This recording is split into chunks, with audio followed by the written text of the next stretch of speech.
Hi, I am TremblingTrey, and today I'm going to show you how to fix this iPod Nano first generation. And the sound's broken on mine, so I can't hear nothing, so I'm going to show you how to fix it.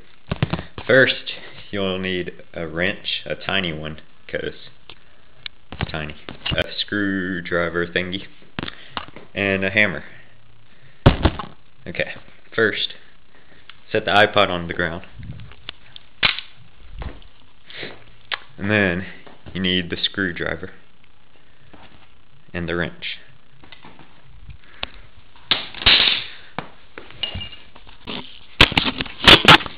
Okay, now you put the screwdriver in here, putting it in between the two color thingies, and you try to get the front plate off. It's pretty hard, but after you get that off, you take the wrench and like the little dialing thingy, I don't know what it's called,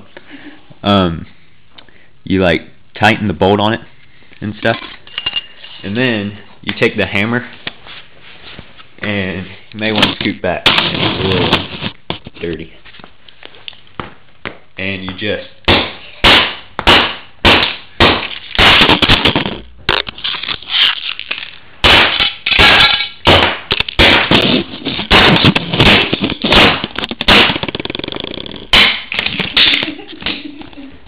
and that is how you fix an iPod Nano first generation if your sound's not working.